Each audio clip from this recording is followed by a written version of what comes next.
sa Pampanga. Ngayon ay kanilang event para i-commemorate ang 30th Hot Air Balloon event nila. At nandito tayo sa Clark, Pampanga. Eto na nga at nakasakay tayo sa kanilang basket. Mamaya ay marami pa tayong malalaman at sana ay makasakay na talaga tayo with the hot air balloon. Pero ngayon mag-ikot-ikot muna tayo at alamin pang ibang detalye dito kasi imagine 3 decades na pala nilang ginagawa ito. Nagsimula ito year 1994 at dito sa Pampanga hinold ang first event ng hot air balloon event. Diba? Imagine. Kaya naman mga kada, eto na. Let's go at alamin pa natin ang iba pang detalye sa event na ito.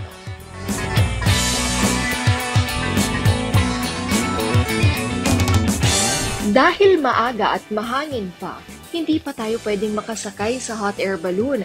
Kaya inalam muna natin kung saan nagsimula ang unang pagpapalipad nito.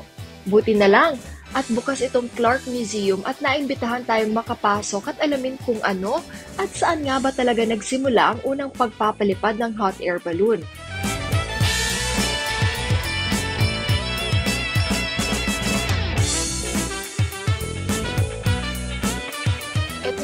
Chase car, ito yung mga humahabol dun sa hot air kapag maglaland na sila.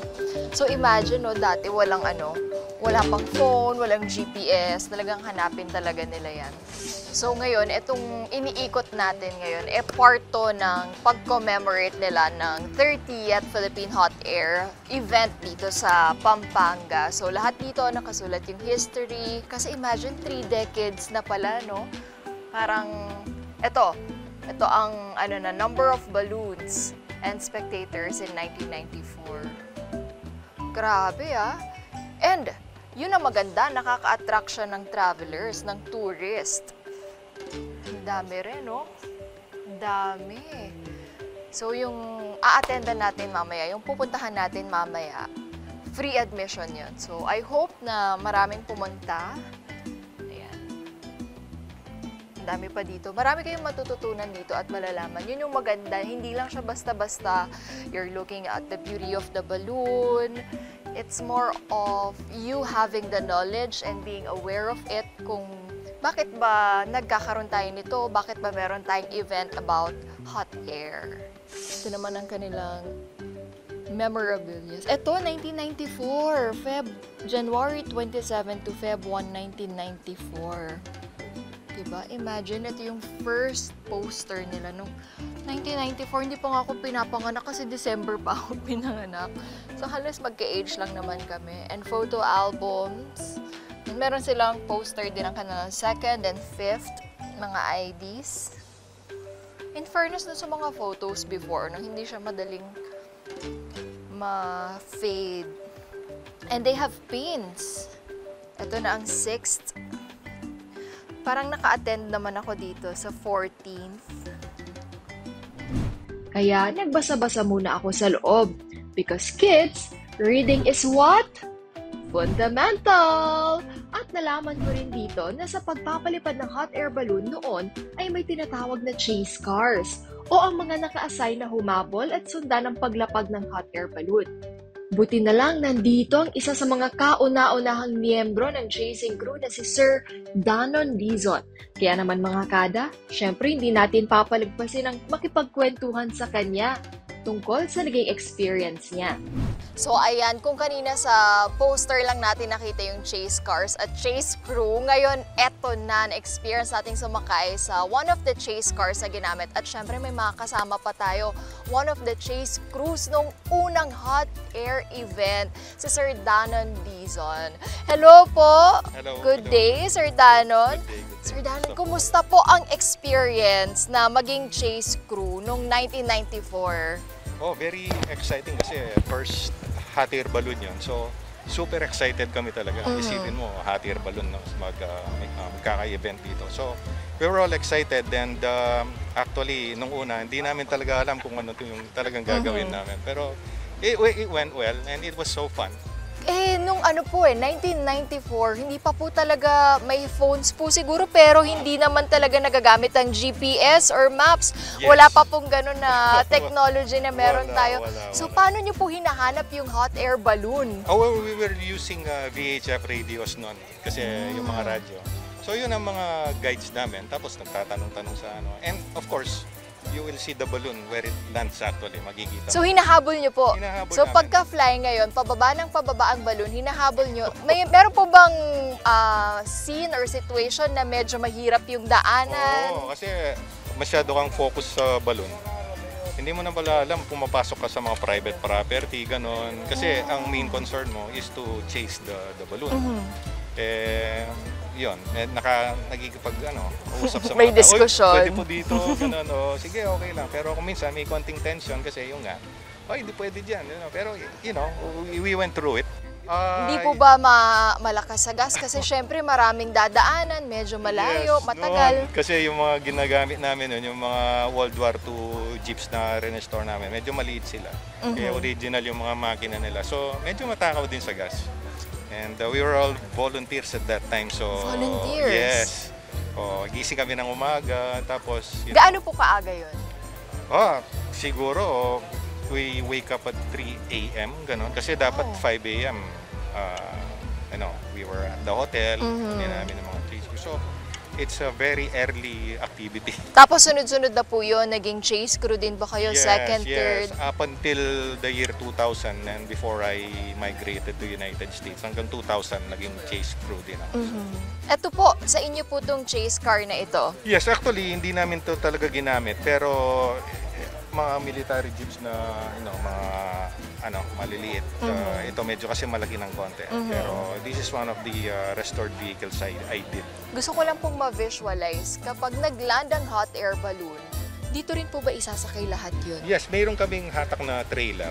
So doon namin ilalagay yung So, yung- tinuruan din po kayo paano Yes, itupi, paano Yes, po oo. isasakay lahat? Basta sinusundan lang namin yung mga instructions ng mga balloonist. So we go from there. Parang meron po kayong seminar or training ganun. before that. On the spot training man eh. Ganun lang ang... Nami-miss niyo po ba maging chase crew? Yes, nami-miss ko rin. Noon, medyo bata-bata pa noon. Pero okay din siguro. Pero, I'm graduate Po na. Graduate experience na. na one for the books, di Yes, ba? yes. Pero, it's very fun. And exciting talaga. Yun. So, Thank you very much, Sir Danon. Thank you po. Matuwa yung mga kada natin sa experience na binigay nyo. Maraming salamat at maraming salamat po sa pagpapasakay nyo sa akin sa chase car. Pero hindi na po ako sasamang mag-chase ha. Ako'y bababa na po, Sir Danon. Thank you very much. Maraming salamat po. Salamat. After natin makipagkwentuhan kay Sir Danon ay nag-ikot-ikot tayo ulit sa Clark Parade Grounds para makipagkulitan naman. Dahil free entrance ito, marami ang dumayo pa talaga mula sa iba't ibang lugar para lang masaksihan at makiselebrate. Kompleto ang pamilya, mga magbabarkada, bata man o matanda, lahat excited na masaksihan ang pagpapalipad ng hot air balloon. Kaya naman hindi ako makatiis at nakipagkwentuhan din ako sa kanilang preparation. Ayan mga kada, meron tayong nahila dito. Si Sir Jonel Ponce, under training na pagiging pilot ng hot air balloon. Hello Sir Jonel, kumusta po? Good evening. Yun. Okay naman po.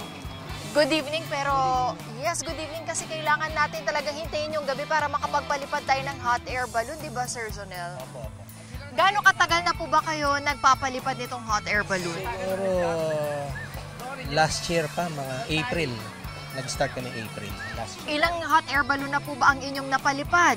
4 na malaki. Yung maliit siguro yung mini, di ko na mabilang. Marami-rami na po yun. Yung sa mini. Sa Davao kami, Laguna, doon kami nagpapalipad.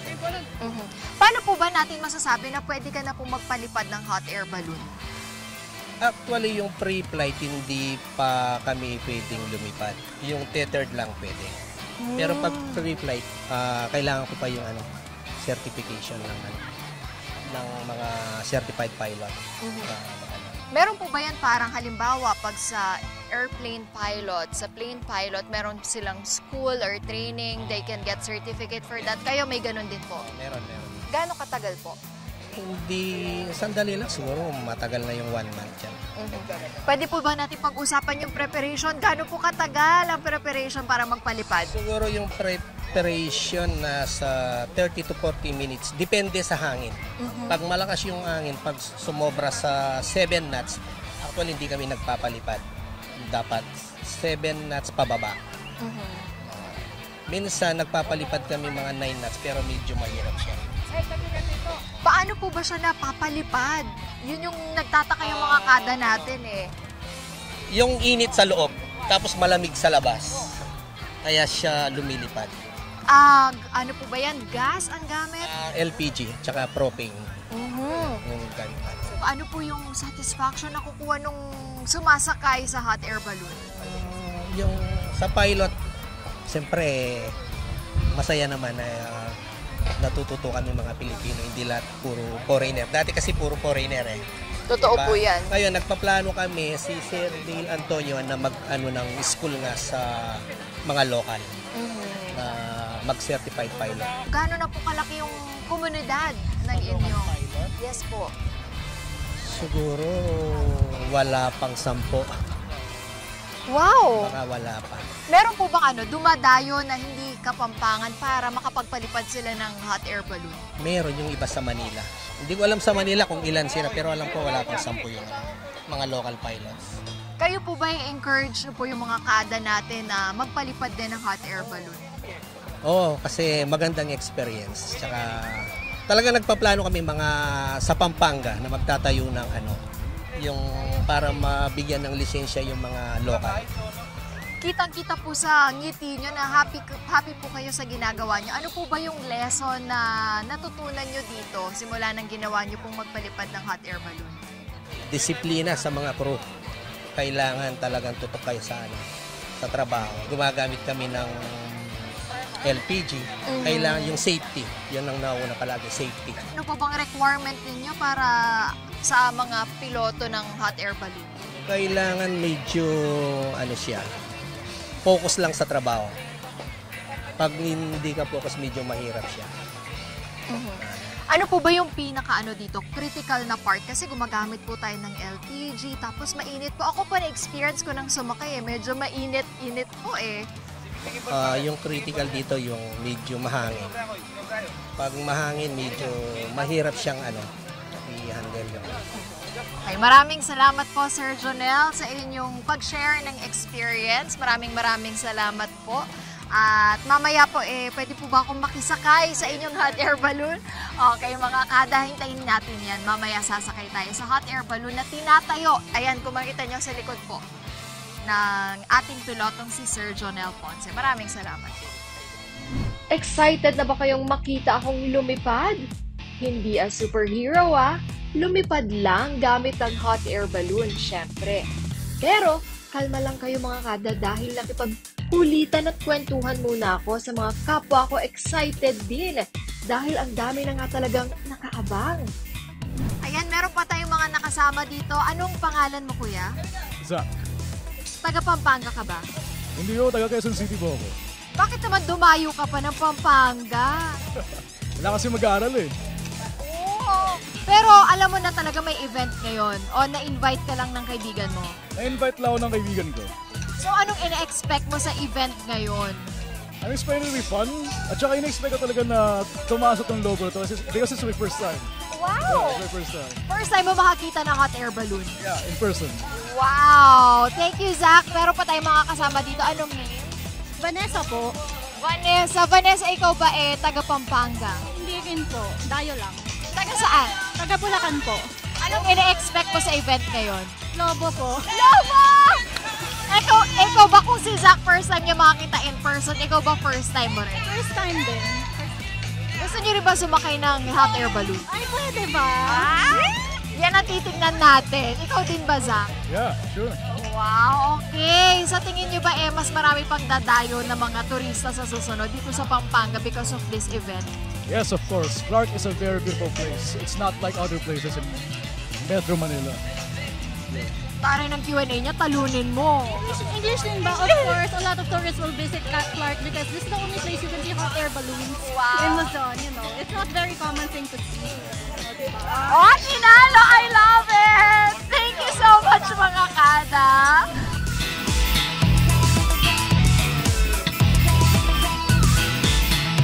Ayan mga kada, nakita niyo paano in-inflate itong hot air balloon at excited na ako dahil dito tayo sasakay mismo.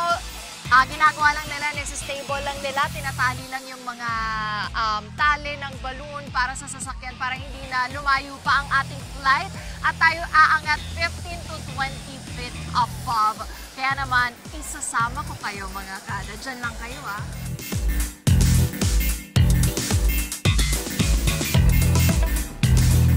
Eto na mga kada, kumapit na kayo dahil sasakay na tayo. Yan, nakasakay na tayo. So, mainit lang mga kada, pero okay ang experience. Nararamdaman ko na umaangat na ng pakonti-konti. Mainit lang talaga.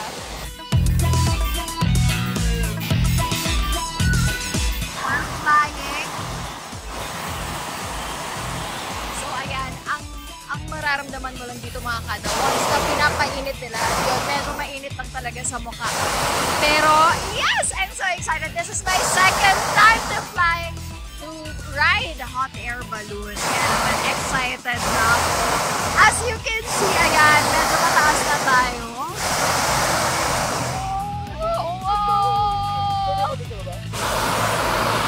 There! Tayo mataas, mga kada. So, hanggang 15 to 20 feet lang yung taas. Nakikita nyo, itong mga taling to, nakatali yan sa mga sasakyan. Parang hindi na tayo umangat pa ng mas mataas. Tatlong bagay ang makikita sa hot air balloon. The envelope na tinatawag nila, which is the balloon itself. They have the basket na tinatapakan natin ngayon kung saan tayo nakasakay. And the burner, siya ang nagpapalipad ng balloon. At kasama namin ang piloto na si Kevin from Thailand. So, you used to fly hot air balloon in Thailand? Yes, it's my professional. How long? How long do you do this? Like maybe 13 years. 13 years. 13 years! You have also hot air balloon event in Bangkok? Yeah, not Bangkok, but in Thailand. Thailand itself. Where in Thailand? Yeah, normally in the north, like Chiang Mai, Chiang Rai. Wow!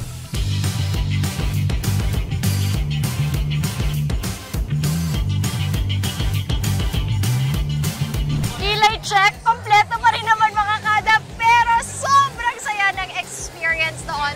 This is my second time to ride hot air balloon and walang pagbabago, mainit pa rin. Pero I think mas mataas yung first experience ko. Ngayon nasa 15 to 20 feet above yung experience natin kanina. Mainit lang dito sa may noo area at hindi ka pwedeng tumingala kasi mas masakit yun sa mata. Tapos, hindi kasi ako yung tipo ng tao na takot sa heights, kaya hindi naman ako natakot. Na-enjoy ko talaga siya. May mga event pa po sila sa susunod na hot air balloon events. Kaya i-visit nyo na ang kanilang website at abangan kung kailan ba ang susunod na event for the hot air balloon. Kailangan supportahan natin yung mga ganitong event, di ba? Maraming salamat mga kada. Sana napasaya rin kayo.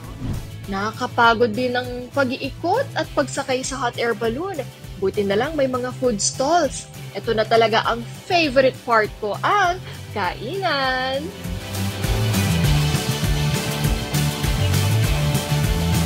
Grabe tong araw na to. Mas masaya sana kung kasama ko si Mama P at si Amiga. Pero okay lang. For sure marami pa tayong lugar at events na pupuntahan.